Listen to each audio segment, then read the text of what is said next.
আসসালামু আলাইকুম দর্শক, আমার হাতে যে গাছটা দেখতে পারতেছেন এটাকে বলা হয় তুলসী গাছ। তো এটা কালো তুলসী। তুলসী গাছের অনেক গুণ, বিশেষ করে ওই তুলসী গাছের পাতা, শিকড় এবং তুলসী গাছের বিচি অনেক রোগের কাজ করে। তো এই তুলসী গাছ আমি আলামিন গাছগাছরা দিয়ে চিকিৎসা করি আলামিন থেকে। তো আপনারা আমার ওই টিকটকে বা ফেসবুকে, ইউটিউবে আপনারা আমাদের বিভিন্ন গাছগাছরার ভিডিও, যারা গাছগাছরা দিয়া চিকিৎসা শিখতে চান কিংবা যে কোনো জটিল এবং কঠিন রোগের চিকিৎসা নিতে চান, তারা আমাদের প্রোফাইলের নাম্বার আছে, যোগাযোগ করতে পারেন। তো আমি আপনাদেরকে তুলসী গাছের যে গুণগুলি আছে তা বলতেছি। তুলসী গাছের শিকড় যেসব পুরুষের ওই মানে শক্তিহীনতায় ভোগে, বিশেষ করে দুর্বলতা যেটাকে বলা হয়, তারা যদি তুলসী গাছের শিকড় সকালবেলা সেচ্চা এটার সাথে 2টা লবঙ্গ, 1 কোয়া রসুন দিয়া খেতে পারে। পাশাপাশি 1 গ্লাস করে সকালবেলা দুধ খেতে হইব, তাহলে তাদের হারানো যে শক্তিটা আছে ওইটা ফিরে আসে তুলসী গাছের শিকড়। এইভাবে আপনারা 7 দিন খেলে ইনশাআল্লাহ উপকার পাবেন।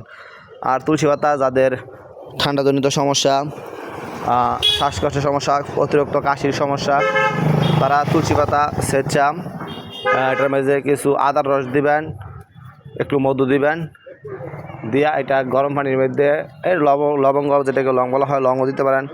গরম পানির মধ্যে গরম করে গরম সকাল একবার রাত্রে একবার খাইবেন। আপনাদের শ্বাসকষ্টের সমস্যা, কাশির সমস্যা কিংবা অতিরিক্ত ঠান্ডাজনিত সমস্যা যাদের আছে, তারা যদি খেতে পারেন ইনশাআল্লাহ উপকার পাবেন।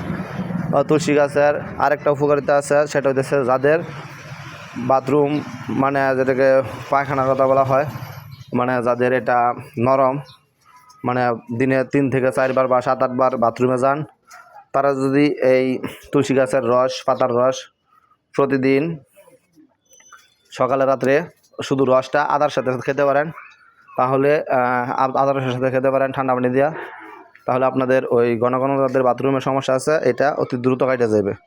তো তুলসী গাছের আরও গুণ আছে, বিশেষ করে যাদের বাদকের সমস্যা আছে, বাদক ব্যথার সমস্যা আছে, তারা তুলসী গাছের শিকড় মাসিকের দিন থেকে 10টা গোলমরিচের সাথে 1 আঙুল পরিমাণ 2টা করে শিকড় সেচ্চা যতদিন পর্যন্ত মিন চলে, বিশেষ করে 5 থেকে 7 দিন যদি সকালবেলা খালি পেটে খান, 1 মাস 2 মাস 3 মাস খেলে যত জটিল এবং কঠিন বাদকের সমস্যা থাকুক, বাদক ব্যথা যেটাকে মাসিকের ব্যথা বলা হয়, কাইটে যাব। আর বিশেষ করে যে জায়গার মধ্যে ব্যথা থাকবো এই জায়গার মধ্যে গরম পানি সেঁক নিতে হবে। তো ভালো দেখেন, আমি আলামিন গাছগাছরা দিয়ে চিকিৎসা করি। আপনারা আমাদের ওই গাছগাছরা ভিডিও দেখতে চাইলে আমাদের এই ফেসবুক আইডি বা ইউটিউব আমিন ভাইয়ের চিকিৎসা দিয়ে চার্জ দিবেন, বাংলাদেশ দেখতে পারবেন, শিখতে পারবেন বা আমাদের চিকিৎসা নিতে পারবেন। ওইখানে আমাদের নাম্বার আছে।